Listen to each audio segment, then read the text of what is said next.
मुंबई में मॉनसून से पहले सर्वे किया जाता है। इस बार सर्वे में सामने आया कि मुंबई में कुल 387 इमारत अब भी जर्जर हैं, यानी कभी भी गिर सकती हैं। तो कुल जर्जर इमारतों की बात की जाए तो इनकी संख्या है 387 और इनमें से बीएमसी की जो जर्जर इमारतें हैं उन पर संख्याओं पर नजर डालिए जो आंकड़े दिए जाते हैं। देखिए, बीएमसी की 66 और मार्केट इनमें ऐसे हैं जो 6 हैं और स्कूलों की बात की जाए तो 5। इन जर्जर इमारतों से दुर्घटना की आशंका लगी रहती है। ऐसे में हजारों करोड़ बजट वाली बीएमसी को इन जर्जर इमारतों की सुध लेनी चाहिए। ये मॉनसून से होने वाली मुसीबत वो कहानी है जिसे सिस्टम टाल सकता है, जिसका समाधान ढूंढा जा सकता है, लेकिन सिस्टम देश की जनता को भगवान भरोसे छोड़ देता है। हर साल बाढ़ से जान जाती है, करोड़ों का नुकसान होता है। ऐसे निकम्मे और लापरवाह सिस्टम के खिलाफ 8422840000 पर घंटी जरूर बजाइए। ये राजस्थान के जोधपुर का दर्द है, ये हरियाणा के गुरुग्राम का दर्द है, ये असम के रोहमरिया गांव का दर्द है, ये मध्य प्रदेश के खरगोन का दर्द है। 4 राज्यों की ये 4 तस्वीरें एक ही कहानी कह रही हैं। ये तस्वीरें बता रही हैं हमारा सिस्टम बेपरवाह है। उसे ना तो बाढ़ से बर्बाद होती भारत की संपत्ति की परवाह है और ना ही इंसान की जान की। अगर ऐसा होता तो रेगिस्तानी जिला जोधपुर फिर से दरिया न बन जाता। राज्य के मुख्यमंत्री अशोक गहलोत के गृह जिले में ये हाल है तो भला दूसरी जगह क्या होगा?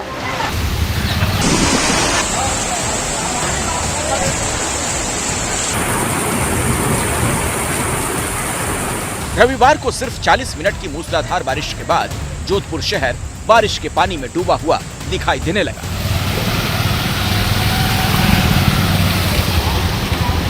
सिर्फ 40 मिनट की बारिश में जिस सड़क किनारे लोग वाहन खड़े करके शॉपिंग करने आए थे, उस सड़क पर तेज रफ्तार नदी उफनती हुई दिख रही थी।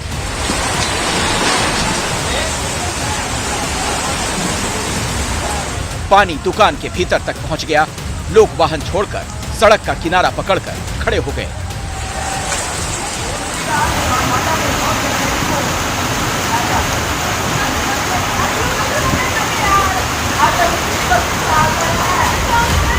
इस बार तो हद हो गई, क्योंकि जगमगाते जोधपुर रेलवे स्टेशन के सिर्फ बाहर पानी नहीं भरा था, स्टेशन के भीतर भी बारिश के पानी की सल्तनत दिखाई दे रही थी।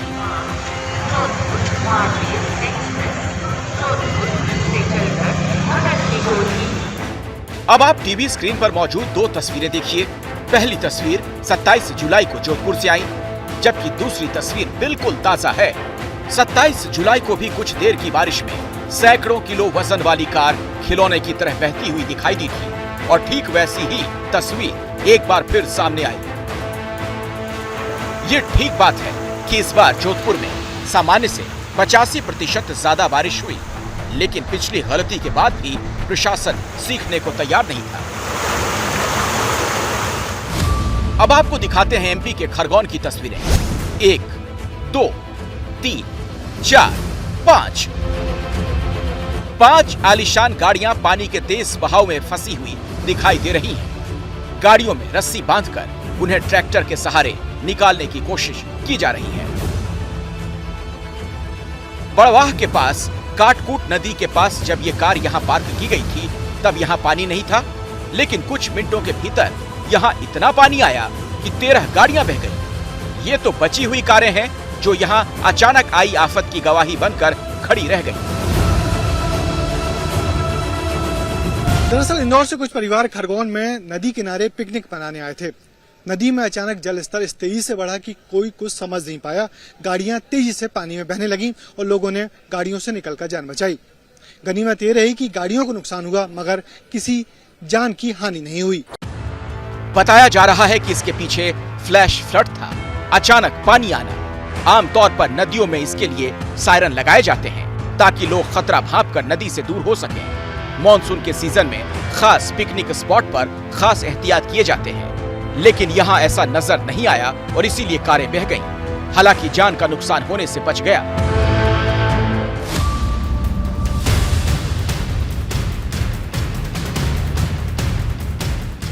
हरियाणा में सबसे ज्यादा रेवेन्यू देने वाले साइबर सिटी गुरुग्राम का हाल देखिए। यहाँ इस अभागे परिवार पर मुसीबत टूट पड़ी। इस परिवार का नौनिहाल उफनते नाले में बह गया। सिर्फ 8 साल का दिशांत भला नाले के खतरे को कैसे पहचानता। नाले का भाव उस बच्चे को लेके गया, गांव के लोग पूरे उतर के नाले में, बच्चा हमारे हाथ नहीं लगा है। हमें कोई कार्रवाई चाहिए, हमारे तो बच्चों ने खतरा है, हमने चाहिए कार्रवाई। परिवार का सवाल है, छोटी से छोटी चीज पर टैक्स वसूलने वाले सिस्टम को ये संभावित खतरा क्यों नहीं दिखा। गुरुग्राम के गाड़ौली गांव में नाले के किनारे बैरिकेड या रेलिंग नहीं थी, किसी तरह के पत्थर भी नहीं। हादसे के बाद ग्रामीणों का गुस्सा फूटा तो प्रशासन के पास आश्वासन के सिवा कुछ नहीं था। ये काफ़ी अनफॉर्चुनेट हादसा हुआ और इसके लिए पूरा प्रशासन और सभी दुखी भी हैं और हम आशा करते हैं कि सारे जो एफर्ट्स लगाए जा रहे हैं मिलके आगे भविष्य में ऐसी दोहराई ना हो। इससे पहले गुजरात के महसाणा के बीसनगर में भी खुले नाले के चलते जया नाम की छात्रा की मौत हुई, लेकिन मौत के बाद भी प्रशासन की नींद टूटी नहीं। कुछ ऐसी ही तस्वीरें असम में नजर आईं। संवाददाता मदीहा खान डिब्रूगढ़ से करीब 30 किलोमीटर दूर रोहबरिया पहुंची।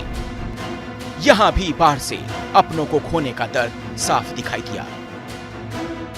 रोमनिया गांव के अंदर पहुंचे हैं। इस गांव के 5 लोगों की मृत्यु इस बार बाढ़ से हुई है। बाढ़ का प्रभाव, बाढ़ का कहर साफ तौर से गांव-गांव में असम में देखा जा रहा है। नदी किनार खेती है, बालीजान बुरा से आया है, पानी बुटता डूब गए, बोट पूरा डूब गया। ये गांव जो है ब्रह्मपुत्र के किनारे बसा हुआ है। घरों तक पानी आ जाता है। घर के ऊपर जो मिट्टी लगी है वो पूरी तरह से धुल चुकी है। साफ निशान यहाँ पर जो देखा जा रहा है। गांव वालों की जो हालत है वो काफी खराब है। गांव के कई लोगों की मृत्यु हो चुकी है। जब यहाँ पर पानी भर आता है तो उनको घर और उनको अपना सारा सामान छोड़कर नामघर यानी कि जो मंदिर है वहां शरण लेनी पड़ती है। मॉनसून हर साल आता है। मॉनसून के साथ कहीं खुशहाली आती है और कहीं तबाही। ये सरकार और प्रशासन की जिम्मेदारी है कि मॉनसून के नुकसान को कम किया जाए और उसे खुशहाली में बदला जाए। लेकिन साल दर साल नाकामयाबियों की कीमत जनता को भी चुकानी पड़ती है।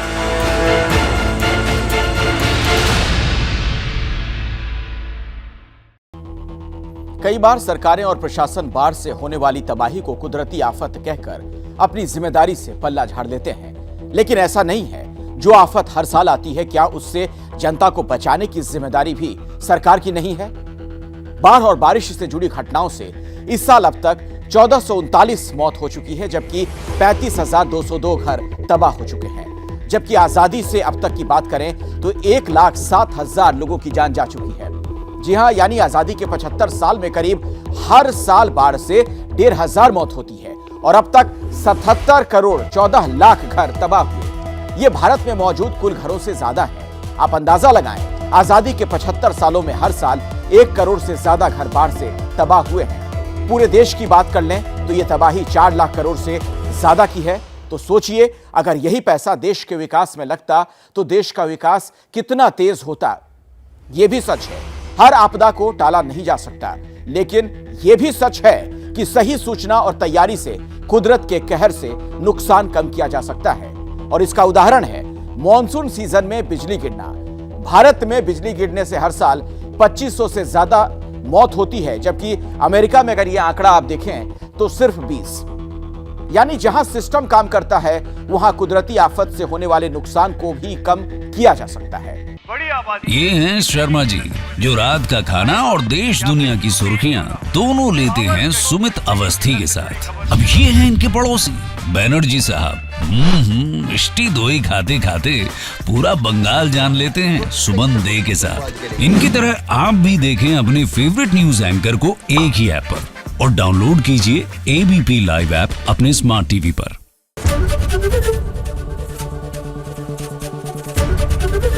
एबीपी न्यूज आपको रखे आगे।